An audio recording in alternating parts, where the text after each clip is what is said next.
o que dá o azedume aqui, né, o que dá o azedume no nosso mercado é realmente a expectativa.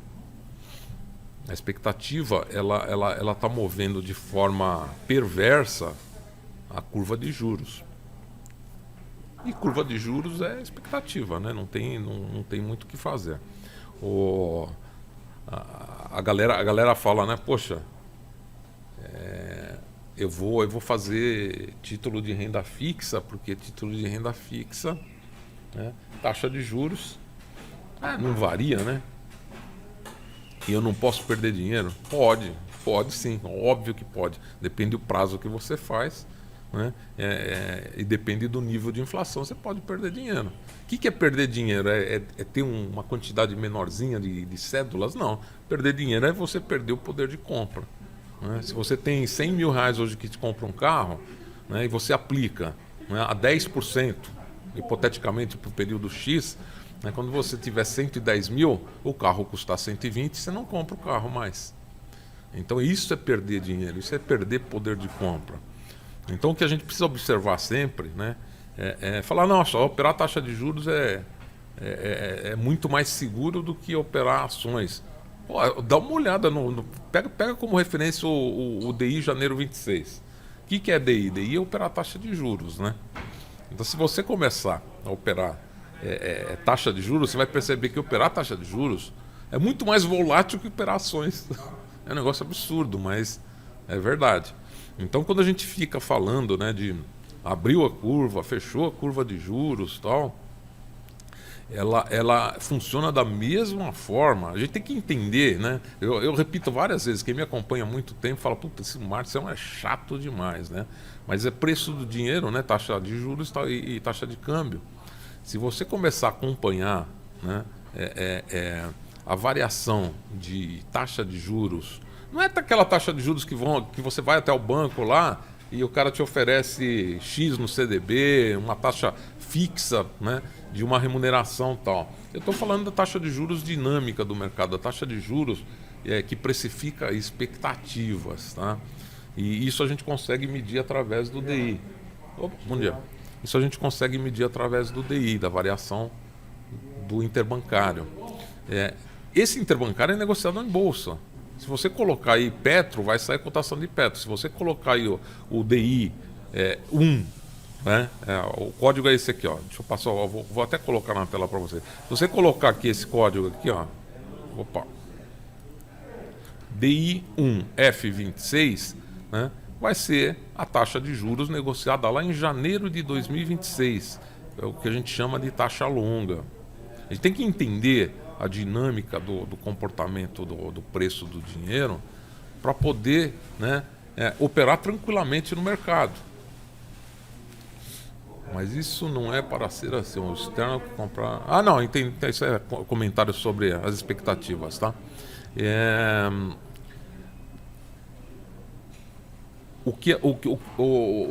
Essa flutuação, né, da expectativa das taxas de juros, né, longas e taxas de juros curtas é que dá a dinâmica e movimentação das economias através do negócio que chama expectativa, tá? Então quando a gente fala, puta, a taxa de juros está fechando, a taxa de juros está abrindo, tal, tem a ver com, né, o que acontece com a taxa de juros. Ela um pouco mais, né, curta, com a taxa de juros um pouco mais longa, né? Se você tem uma economia tumultuada, como é a economia brasileira, né? Se você tem, né, uma expectativa que as coisas deteriorem em termos de perda de poder aquisitivo, ou seja, inflação para cima, né? Se você tem essa expectativa, quando você vai emprestar dinheiro para alguém por muitos anos, você embute o risco, né, dessa expectativa dentro da tua taxa. Então é muito sensato que uma taxa de juros longa seja mais cara do que a taxa de juros curta. Olha que legal isso aí. Por quê? Porque você falou, não sei quanto vai ser a inflação, eu não sei se com os mesmos 100 mil reais que eu compro o carro hoje, eu vou comprar esse carro, né, daqui 5 anos, né, com essa taxa, corrigido por essa taxa. Eu posso ter uma inflação maior do que eu vou ter na minha remuneração. Então eu peço taxas cada vez maiores, né, nos prazos mais longos, por insegurança que eu tenho quanto ao futuro. Tá? Entendendo essa dinâmica, a gente vai entender o comportamento de ações. Por isso que eu vou dar uma batidinha agora que eu entrei mais cedo, só para compensar o atraso de ontem, né? Para que a gente entenda profundamente essa dinâmica de precificação de dinheiro, taxa de juros, DI, tá? Em relação ao mercado de ações. Então, quando a gente tem, né, essa expectativa de perda de poder aquisitivo, tá? Eu vou dar um exemplo. Por exemplo, né, inflação a gente está esperando, né, que bata no final de 2022, vou dar um chute, no final de 2022, 7,5%. Né? A inflação para o final, os DIs projetados, né, para o final tem que ser, né, tem que se corrigir a expectativa de perda de poder. Tá?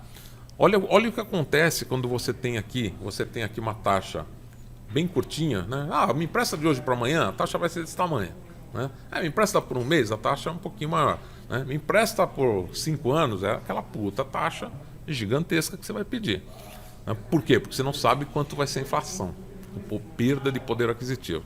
Né? Você não sabe como é que se o meu risco como pagador vai aumentar, se eu vou perder o emprego, se eu não vou. Então tem uma série de incógnitas, né? Uma série de variáveis que você precifica na taxa de juros longa. Né? Aí vamos supor que a expectativa de inflação diminua. Como é que a expectativa de inflação vai diminuir? Vamos supor que o Banco Central ele falou, sabe essa taxa curtinha aqui? Essa taxa Selic? Eu vou aumentar isso aqui. Eu vou aumentar a taxa curta para que a inflação caia lá na frente. Ora, se eu aumento a taxa curta, né, e a longa está aqui em cima, se a inflação cair, o que acontece, né, com a taxa longa? A inflação vai cair, a sua expectativa de perda de poder aquisitivo não é mais do mesmo tamanho. O que acontece? Você sobe a taxa curta e a taxa longa cai.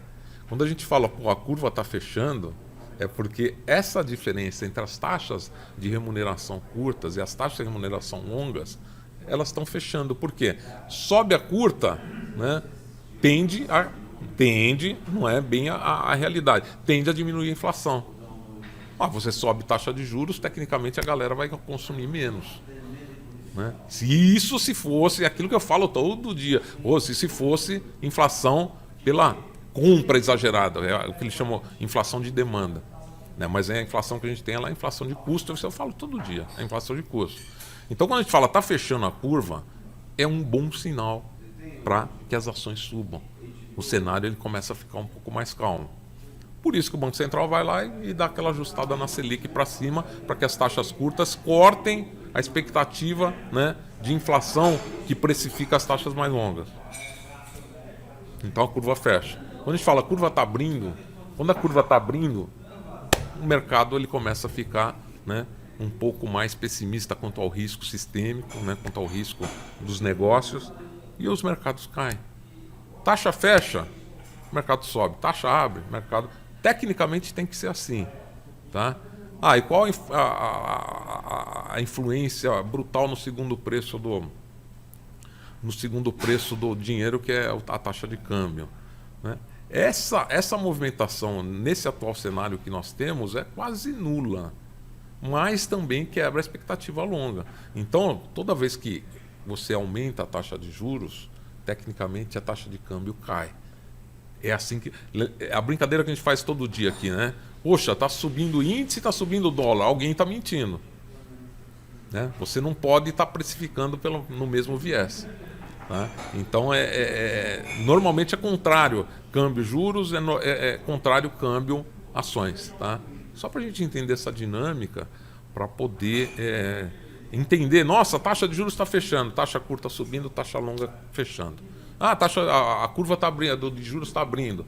Você tem o efeito contrário.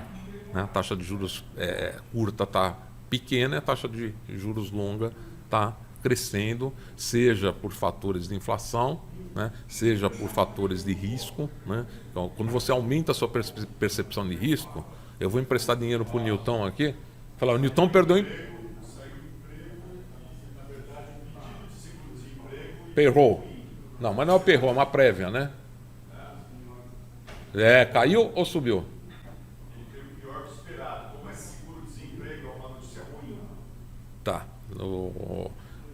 Saiu um dado de emprego no mercado americano. Deixa eu pegar aqui.